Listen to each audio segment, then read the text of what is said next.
धर्मेंद्र प्रधान, केंद्रीय शिक्षा मंत्री। प्रधानमंत्री नरेंद्र मोदी और केंद्रीय गृह मंत्री अमित शाह के चहेते बताए जाते हैं, लेकिन अभी शायद वो अपने राजनीतिक करियर के सबसे मुश्किल दौर से गुजर रहे हैं। शायद वो आज नरेंद्र मोदी सरकार के सबसे अलोकप्रिय मंत्री भी बन गए हैं। कई हलकों से उनके इस्तीफे की मांग हो रही है। इंटरनेट पर सनसनी बनकर उभरी कॉकरोच जनता पार्टी की ओर से जो सबसे प्रमुख मांग है वो धर्मेंद्र प्रधान का शिक्षा मंत्री पद से इस्तीफा ही है। नरेंद्र मोदी के पीएम बनने के बाद प्रधान पहले शिक्षा मंत्री नहीं है जो मुश्किलों में घिरे हों। स्मृति ईरानी, प्रकाश जावड़ेकर और रमेश पोखरियाल निशंक भी शिक्षा मंत्री रहते दिक्कतों और भारी आलोचना का सामना कर चुके हैं। यही वजह है कि कई लोग सवाल करते हैं कि क्या बीजेपी नेताओं के लिए शिक्षा मंत्रालय पनौती है। हम पड़ताल करेंगे इस सवाल की और मोदी सरकार में शिक्षा मंत्री रहे नेताओं के कार्यकाल की भी चर्चा करेंगे। लेकिन पहले जान लीजिए कि धर्मेंद्र प्रधान के खिलाफ छात्रों का एक तबका, उनके माता पिता, शिक्षक और आम लोग क्यों नाराजगी जाहिर कर रहे हैं। नाराजगी की सबसे बड़ी वजह है नीट यूजी परीक्षा में कथित पेपर लीक का मामला। मीडिया रिपोर्ट्स के मुताबिक परीक्षा से पहले व्हाट्सएप पर एक गैस पेपर सर्कुलेट हुआ जिसके 140 से ज्यादा सवाल असली परीक्षा के पेपर से मैच कर गए। राजस्थान के सीकर और महाराष्ट्र के लातूर में सक्रिय कथित बड़े परीक्षा माफिया सिंडिकेट के सामने आने के बाद सरकार को 12 मई 2026 को परीक्षा रद्द करनी पड़ी। देश के करीब 24 लाख छात्र परेशानी में घिर गए। इसके ठीक बाद सीबीएसई कॉपियों की चेकिंग को लेकर उठे सवाल ने मानो दिक्कतों को कई गुना बढ़ा दिया। मीडिया रिपोर्ट्स में दावा किया गया है कि इस प्रशासनिक विफलता ने सीधे मध्यम वर्गीय परिवारों के भरोसे को तोड़ा। वहीं कांग्रेस और विपक्षी पार्टियां धर्मेंद्र प्रधान को लेकर मोदी सरकार पर चौतरफा हमलावर हैं। लोकसभा में विपक्ष के नेता राहुल गांधी और राज्यसभा में विपक्ष के नेता मल्लिकार्जुन खड़गे ने आरोप लगाया है कि जब तक धर्मेंद्र प्रधान पद पर हैं तब तक निष्पक्ष जांच संभव नहीं है। अब सवाल है कि मोदी सरकार और बीजेपी का इस मामले में स्टैंड क्या है। शुरुआत में सब ठीक बताने वाले शिक्षा मंत्री धर्मेंद्र प्रधान को बढ़ते विरोध के बाद प्रेस कॉन्फ्रेंस करनी पड़ी। उन्होंने माना कि सिस्टम में चूक हुई है और वो इसकी नैतिक जिम्मेदारी लेते हैं। सरकार ने जांच सीबीआई को सौंप दी है, लेकिन विपक्ष की ओर से की जा रही प्रधान के इस्तीफे की मांग को बीजेपी ने सिरे से खारिज कर दिया है। हम आपको ये भी बता देते हैं कि किसी वक्त ये मंत्रालय एनडीए सरकार की सबसे बड़ी यूएसपी माना जाता था। तब प्रधानमंत्री थे अटल बिहारी वाजपेयी और उनकी सरकार में इस मंत्रालय की कमान डॉक्टर मुरली मनोहर जोशी के हाथों में थी। उस समय ये एचआरडी यानी मानव संसाधन विकास मंत्रालय कहलाता था। मुरली मनोहर जोशी इलाहाबाद विश्वविद्यालय में फिजिक्स के प्रोफेसर थे। वो एक प्रकांड विद्वान माने जाते थे।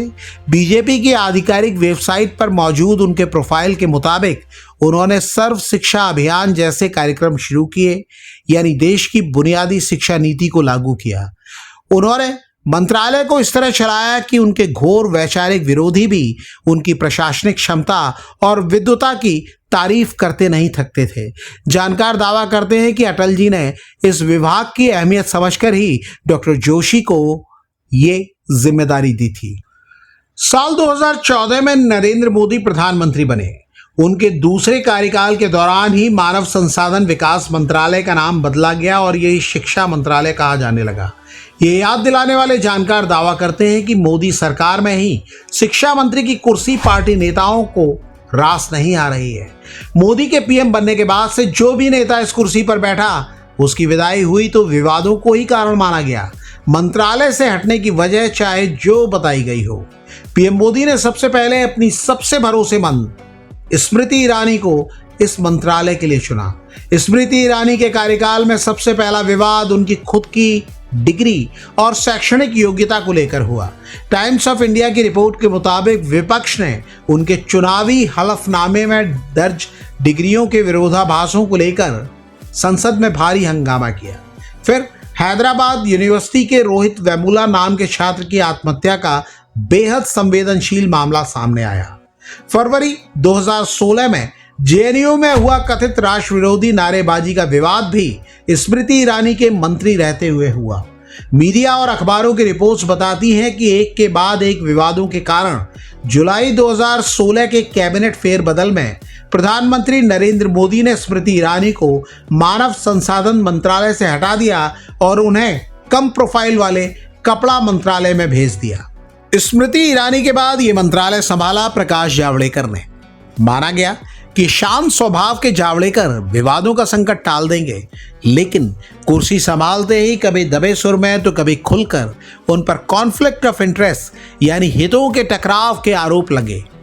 टाइम्स ऑफ इंडिया की एक रिपोर्ट में दावा किया गया कि प्रकाश जावड़ेकर की पत्नी प्राची जावड़ेकर पुणे में एक निजी एजुकेशनल कंसल्टेंसी फर्म चलाती हैं जो तकनीकी शिक्षण संस्थानों को परामर्श देने का काम करती है। विपक्ष ने सीधे सवाल उठाया कि जिस मंत्री के पास AICTE जैसी रेगुलेटरी बॉडी का चार्ज हो, उनकी पत्नी उसी फील्ड में कमर्शियल बिजनेस कैसे कर सकती हैं। विवाद यही नहीं थमा। साल 2018 में CBSE की 10वीं के गणित और 12वीं के इकोनॉमिक्स का पेपर लीक हो गया, जिसने पूरे देश को चौंका दिया। मीडिया रिपोर्ट्स के मुताबिक तब कांग्रेस प्रवक्ता रणदीप सुरजेवाला ने जावड़ेकर के इस्तीफे की मांग की।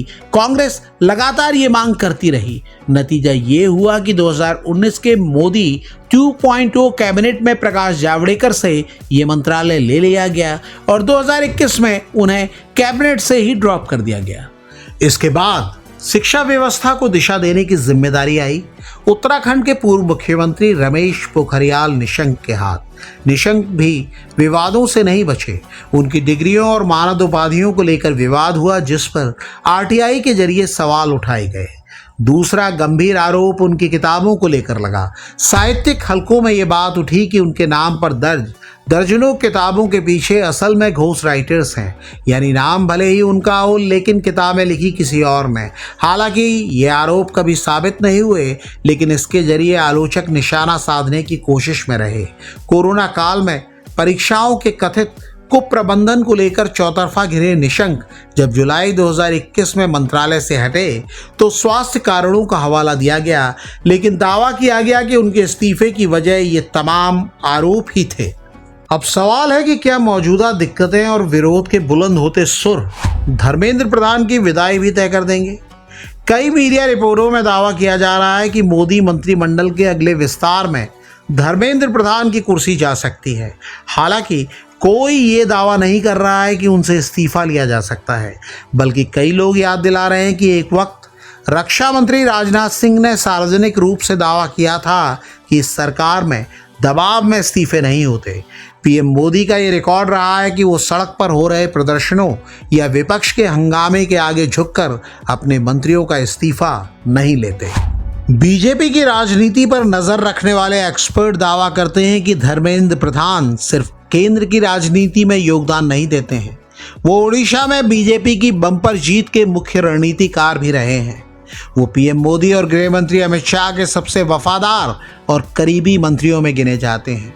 राजनीतिक विश्लेषक उन्हें ओडिशा में CM पद का स्वाभाविक दावेदार भी मान रहे थे, लेकिन दावा किया जाता है कि उनकी अहमियत को देखते हुए उन्हें केंद्र में रखा गया। ये एक्सपर्ट दावा करते हैं कि प्रधान अपने पद पर बने रहेंगे और सरकार इस पूरे संकट को CBI जांच, कड़े कानूनों और प्रशासनिक फेरबदल के जरिए ही शांत करने की कोशिश करेगी। जानकारी ये भी दावा करते हैं कि शिक्षा मंत्रालय कोई पनौती नहीं है, बल्कि हालात दिक्कतों की वजह से बन जाते हैं। महंगी होती शिक्षा, कोचिंग संस्थानों और निजी संस्थानों के बढ़ते दबदबे के बीच हम अक्सर शिक्षा माफिया जैसे शब्द सुनते रहते हैं। दूसरी तरफ देश के करोड़ों छात्र हैं जिनका भविष्य और उनके माता पिता की खून पसीने की कमाई दांव पर होती है। यही वजह है कि ये मंत्रालय हमेशा स्कैनर से गुजरता रहता है। यहाँ गलती किसी भी स्तर पर हो, जवाबदेही और सवाल सबसे ऊंची कुर्सी से पूछे जाते हैं और वहीं सारा उत्तरदायित्व तय करने की बात होने लगती है। आपकी क्या राय है? कमेंट करके हमें बताइएगा ज़रूर।